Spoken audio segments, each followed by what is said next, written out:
Hola, mi nombre es Angie Félix y les voy a hablar sobre los errores de tipo 1 y de tipo 2. Para que puedan entender mejor qué son los errores de tipo 1 y de tipo 2, primero tengo que darles unos conceptos. Contraste de hipótesis. Es un proceso estadístico mediante el cual se investiga si una propiedad que se supone que cumple una población es compatible con lo observado en una muestra de dicha población. Es un procedimiento que permite elegir una hipótesis de trabajo de entre dos posibles. Hipótesis nula. La hipótesis nula es la que se desea contrastar. La hipótesis nula representa la hipótesis que mantendremos a no ser que los datos indiquen su falsedad. La hipótesis alternativa. La hipótesis alternativa es lo que usted podría pensar que es cierto o espera probar que es cierto. El interés del investigador se centra, por lo tanto, en la hipótesis alternativa. Los errores de tipo 1 y de tipo 2. Error de tipo 1. Se comete cuando se decide rechazar la hipótesis nula que en realidad es verdadera. La probabilidad de cometer ese error es alfa. Error de tipo 2. Se comete cuando se decide no rechazar la hipótesis nula, que en realidad es falsa. La probabilidad de cometer ese error es beta. Por lo tanto, 1 menos alfa es la probabilidad de tomar una decisión correcta cuando la hipótesis nula es verdadera, y 1 menos beta es la probabilidad de tomar una decisión correcta cuando la hipótesis nula es falsa. En el siguiente cuadro se resumen las ideas. En ese cuadro pueden observar mejor y entender de mejor manera a qué se refiere el error de tipo 1 y de tipo 2.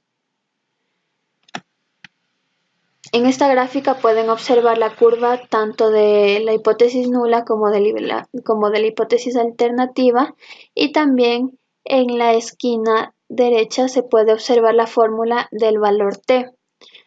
El valor t es un valor que nos ayuda a saber si la hipótesis nula debe ser aceptada o no, si se encuentra dentro del intervalo de confianza o no se encuentra dentro del intervalo de confianza. Para aclarar, el intervalo de confianza es 1 menos alfa, que por lo general el intervalo de confianza suele ser del 95%. En esa fórmula podemos ver que es la media de la muestra menos la media de la población sobre el error estándar. Y el error estándar es igual a la desviación estándar sobre la raíz de la muestra. Además, cuanto mayor es alfa, menor es beta. Se relacionan de forma inversa. En general, un buen contraste, una buena regla de decisión debe tender a minimizar los dos tipos de error inherentes a toda decisión. Como alfa queda fijado por el investigador, trataremos de elegir una región donde la probabilidad de cometer el error de tipo 2 sea la menor.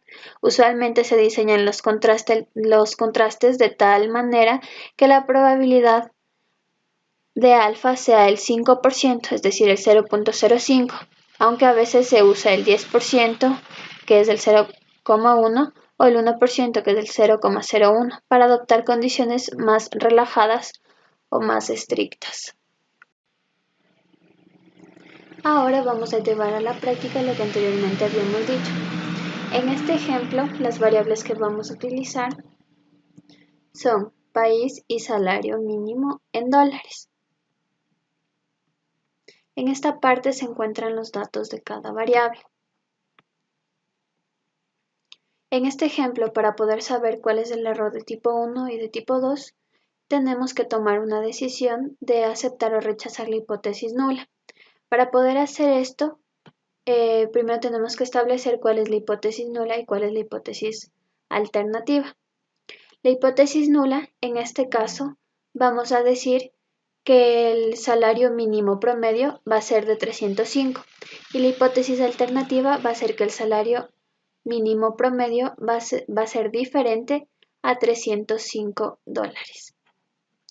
Para poder hacer todo esto tenemos que ir a analizar y a comparar medias.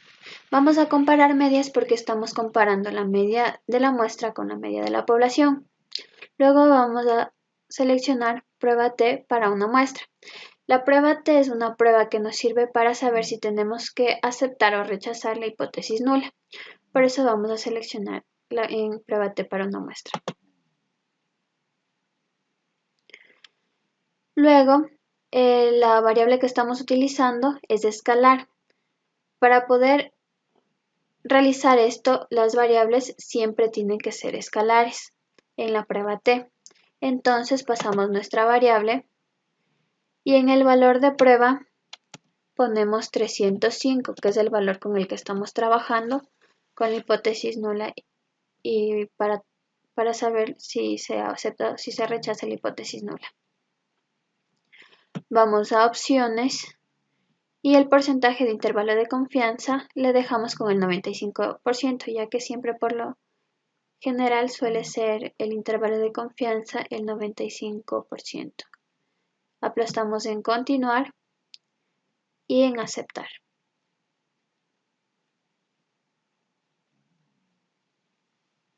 Ahora los resultados que nos ha arrojado, primero nos da n, que es el tamaño de la muestra, ya que hay 17 datos, por eso está 17. Nos da la media de la muestra, que es 299,24, la desviación típica y el error típico. Estos datos se utilizan ya que anteriormente yo había hablado sobre un valor t, y en la fórmula del valor t se utiliza tanto la media de la muestra como la desviación típica y el error típico.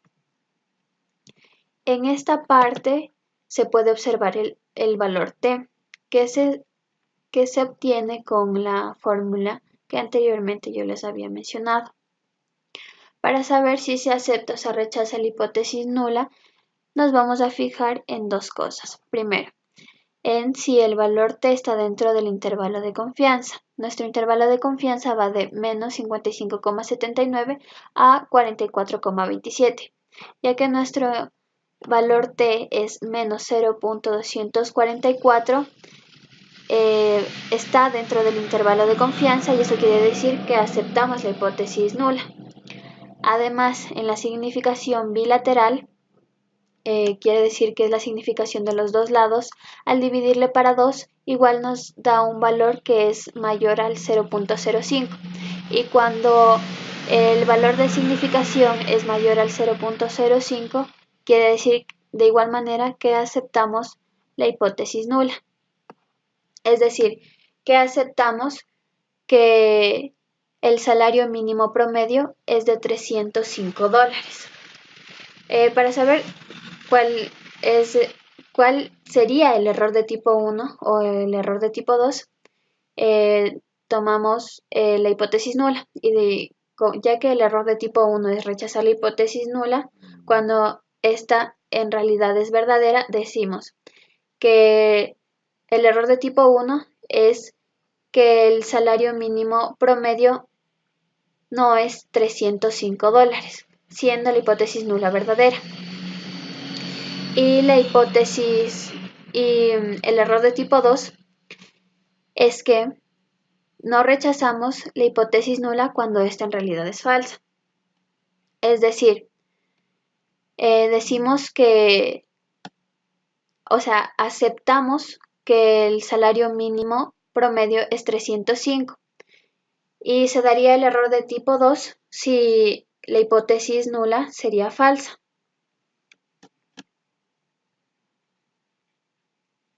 Eso es todo. Muchas gracias.